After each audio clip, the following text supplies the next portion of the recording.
मेरा नाम अमरीन है।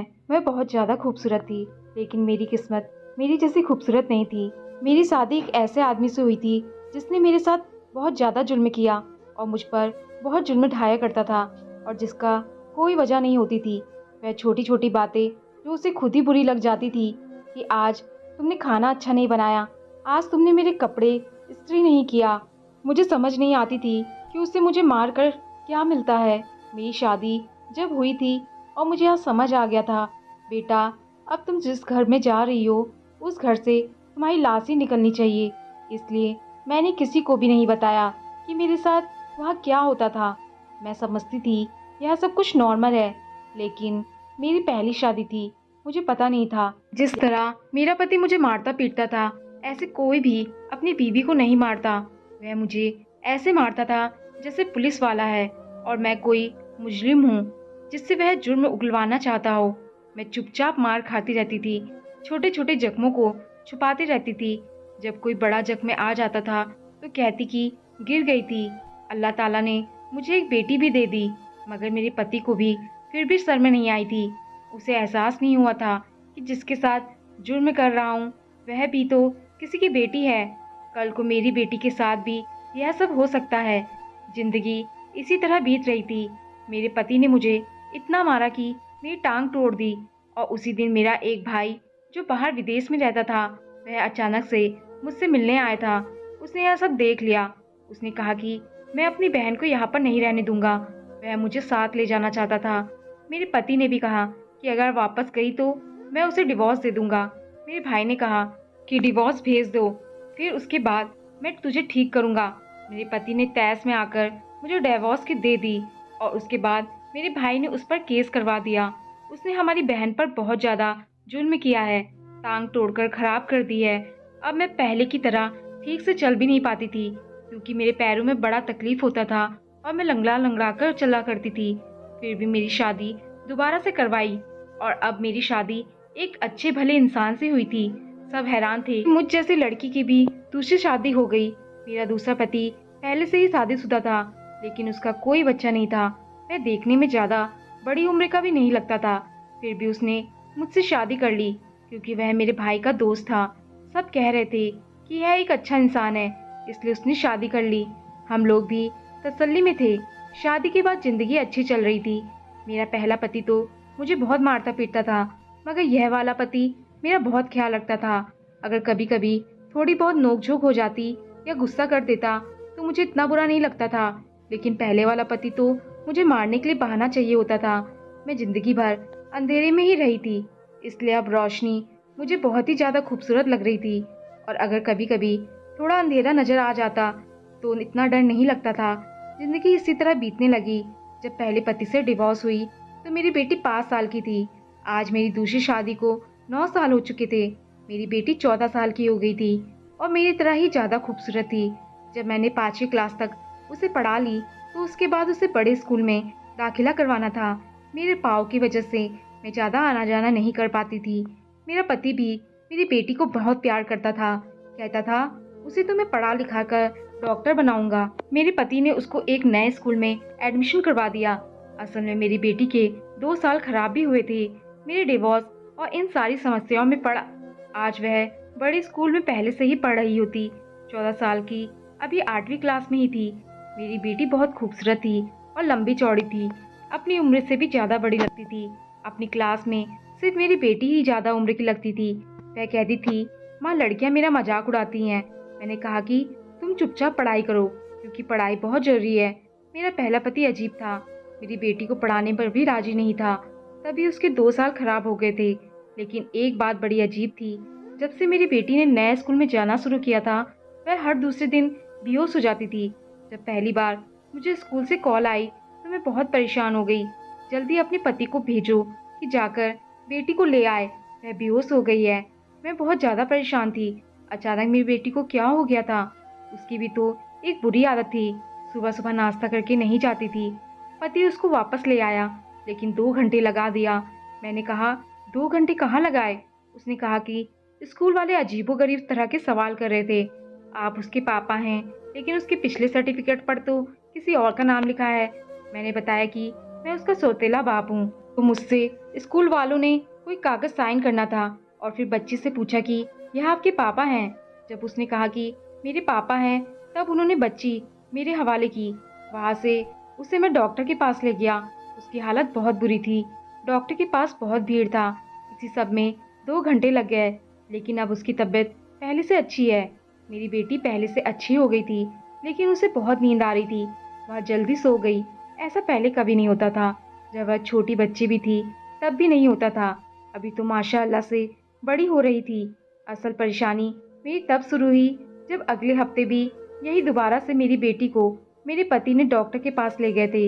इस बार भी मेरा पति मेरी बेटी को लेने के लिए गया। पति ने कहा कि डॉक्टर ने कहा है कि कमज़ोर है, उनको खून की कमी है, इसको अच्छी खुराक दे। मैंने बेटी की सेहत का ख्याल रखना शुरू कर दिया। पैसों की समस्या नहीं थी। अल्लाह का शुक्र था कि हमें किसी से मांगना नहीं पड़ता था। अपने घर में अच्छा भला खाना पीना था। बेटी की खुराक का ख्याल रखना शुरू कर दिया। उसे कोई काम नहीं करवाती थी। स्कूल वालों को भी कह दिया कि उसको होमवर्क कम दिया करे। मैं ज़्यादा पढ़ी लिखी नहीं थी, मगर थोड़ी बहुत हिंदी पढ़ लिया करती थी। इसलिए पति से कहा कि उसके स्कूल की डायरी पर मेरी तरफ से यहाँ नोट लिख दो कि उसको काम कम दिया करे। इसकी तबीयत आजकल बड़ी खराब है। उसने भी कॉपी पर लिख दिया। बेटी भी अब चुप चुप रहती थी, कोई बात नहीं करती थी और कुछ बताती भी नहीं थी। बहुत परेशान रहती थी। मैंने एक दिन पूछा तो कहने लगी, बस यही सोचकर परेशान हो रही हूँ। मैं अगर बीमार हो गई तो पढ़ाई कैसे करूँगी। मैंने कहा कि पढ़ने के लिए सारी ज़िंदगी पड़ी है, सेहत जरूरी है। ज़िंदगी होगी तो पढ़ाई करोगी। फिर उसके बाद भी उसकी परेशानी कम नहीं हुई थी। मेरी बेटी स्कूल से आती तो उसे बहुत ज़्यादा भूख लगी होती। वह कहती कि मुझे बहुत ज़्यादा भूख लगी हुई है, मुझे खाना दो। और मुझे उसकी पसंद का खाना बनाना पड़ता था, क्योंकि उसको मीट बहुत ज़्यादा पसंद था।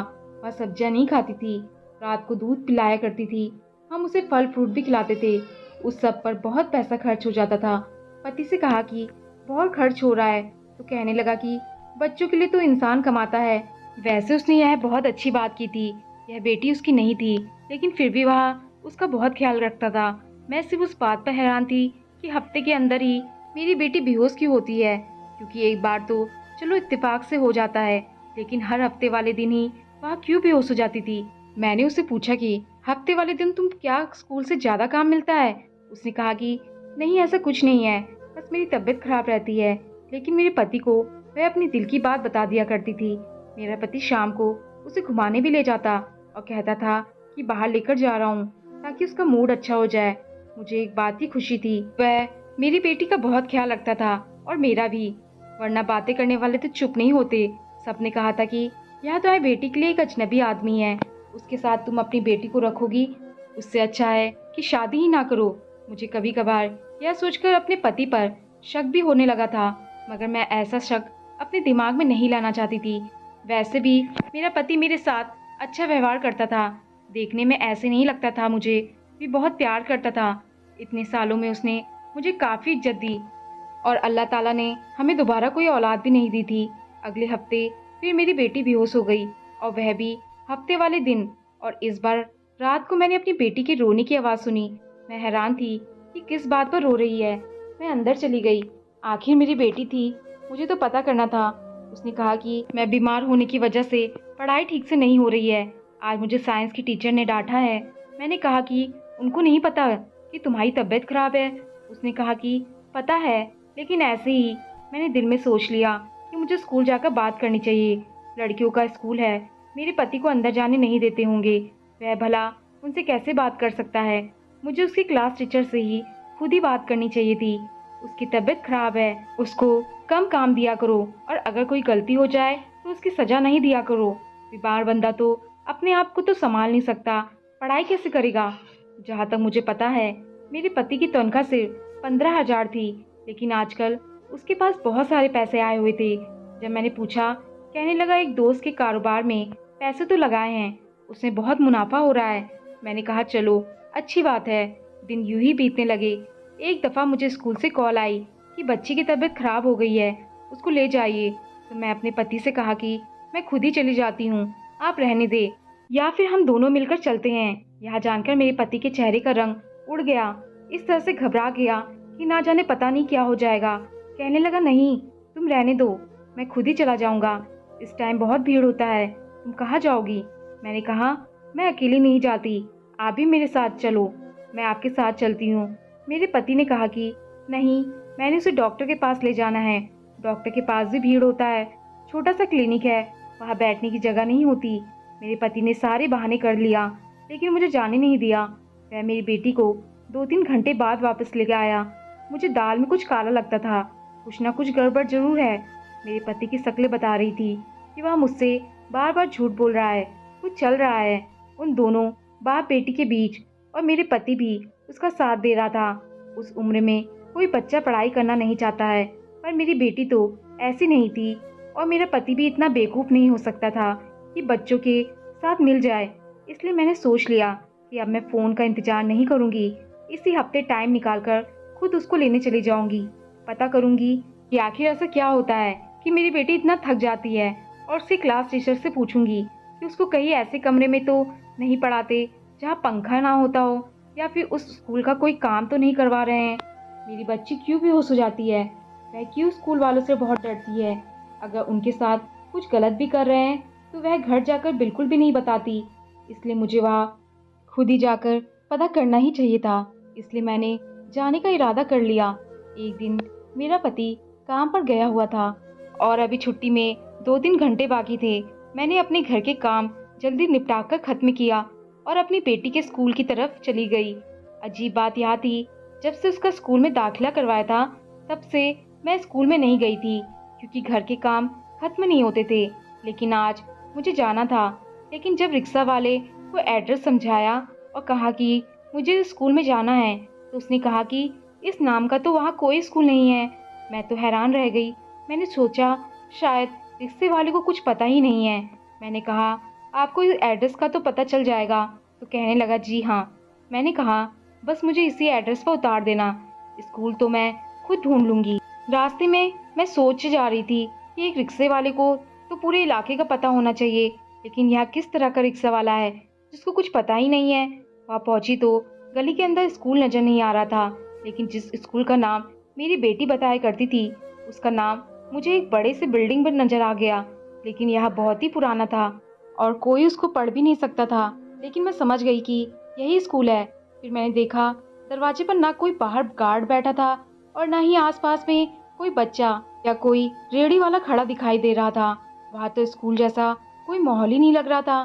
फिर मैं अंदर गई और देखा तो अंदर काफी सारे कमरे थे, और वह अंदर से भी कुछ स्कूल जैसा नहीं लग रहा था।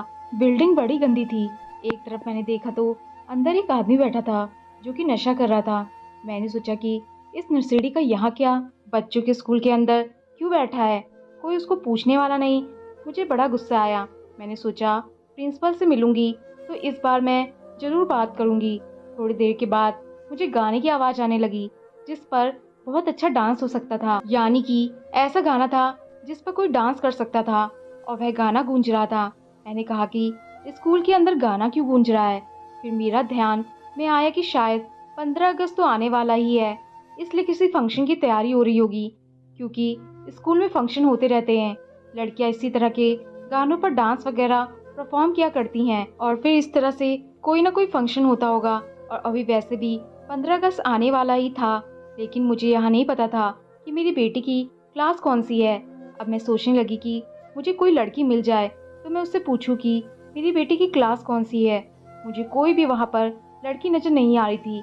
फिर मुझे एक औरत नज़र आई जिसने बड़े वाहियात कपड़े पहने हुए थे, बहुत ढेर सारा मेकअप किया हुआ था। मैं उसे देखकर हैरान रह गई। उसने कहा, किससे मिलना है आपको?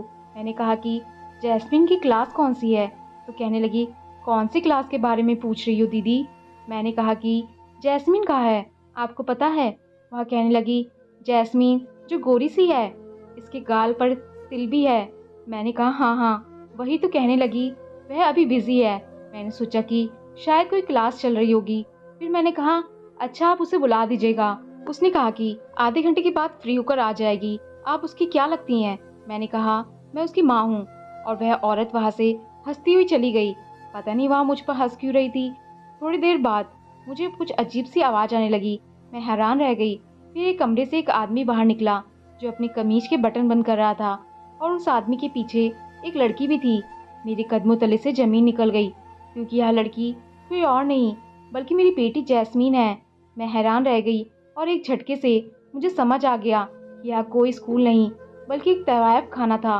मेरी बेटी मुझे देखकर बहुत ज़्यादा घबरा गई। उसने सर झुका लिया। मैंने उसे पकड़ लिया और कहा कि क्या हो रहा है यहाँ? तुम यह सब क्या कर रही हो? मैंने सोचा शायद हमारी बेटी हम दोनों मियाँ बीवी से झूठ बोलती है, सारा कुछ अपनी मर्जी से कर रही है। लेकिन उसने रोना शुरू कर दिया। तो फिर एक औरत वहाँ पर आई और कहने लगी, उसको क्यों मार रही हो? उसका बाप तो उसे खुशी से यहाँ लेकर आता है। और फिर उसने मुझे सारी कहानी सुनाई। उसने कहा यहाँ लोग अपनी बच्चियों को छोड़ जाते हैं, तुम्हारा पति भी उसको हर हफ्ते वाले दिन यहाँ पर छोड़कर जाता है और दोपहर के बाद वापस ले जाता है, मगर तुम्हारी लड़की यहाँ हर हफ्ते बेहोश हो जाती है और पैसे तुम्हारा पति वसूल करता है। तुम्हारे पति ने घर का नंबर भी दिया हुआ था और कहा था कि मेरी बीवी को शक ना हो, बस तुम इस तरह से बात करना, मैं खुद समझ जाऊंगा। उसने तुमसे झूठ बोला है, लेकिन उसने हमें कहा था कि तुम उसकी माँ नहीं हो और यह उसकी अपनी बच्ची है, वह अकेला ही है, इस बच्ची का मालिक है। तो मैंने कहा वह झूठ बोलता है, उसका बाप नहीं है बल्कि एक कसाई है। अगर बाप होता तो उसके साथ ऐसा थोड़ी करता। इस बात पर हंसने लगी और कहने लगी कि नहीं, ऐसी बात नहीं है। यहाँ पर ऐसी भी लड़कियाँ आती हैं जिनको उनके अपने माँ बाप छोड़कर जाते हैं। यह सब गरीबी की वजह से करते हैं। लेकिन अगर तुम्हें इस बात का पता नहीं है तो उसमें हमारी कोई गलती नहीं है। अपनी बेटी को ले जाना है तो ले जाओ और अगले हफ्ते से टाइम से ज़रूर भेज देना। मैं चुप हो गई क्योंकि मैं उन लोगों के मुंह नहीं लगना चाहती थी। मेरा मुजरिम तो मेरा पति था। मैं घर नहीं गई बल्कि सीधा पुलिस के पास चली गई और उनको सब कुछ बता दिया। उनको यह भी बताया कि इस जगह स्कूल के नाम पर कौन सा गंदा कारोबार हो रहा है। अपने पति पर भी केस करवा दिया। मेरा पति मेरी बेटी को वहाँ पर भेजता रहा और सारा कुछ जो मुझे पता था मैंने उनको बता दिया। किस्मत से पुलिस का बड़ा ऑफिसर खड़ा था जिसने मुझे देख लिया और मैं उसको भी सब कुछ बता दिया। उसने जल्दी से वहाँ पर इंक्वायरी भेजी। उन सब लोगों के साथ साथ मेरे पति को भी हिरासत में ले लिया गया। मेरे पति की अपनी बच्ची होती तो क्या ऐसा करते? उसने अपना सर झुका लिया और कहा कि मेरे अंदर शैतान जाग गया था। मैंने कहा तुम्हारे अंदर शैतान नहीं आया था बल्कि तुम खुद शैतान हो। उसने कहा कि यह केस वापस ले लो, भले ही मुझे अपने हाथों से कोई सजा दे दो। मेरे साथ नहीं रहना तो ना रहो, लेकिन केस वापस ले लो। मैंने कहा मैं केस वापस नहीं लूँगी।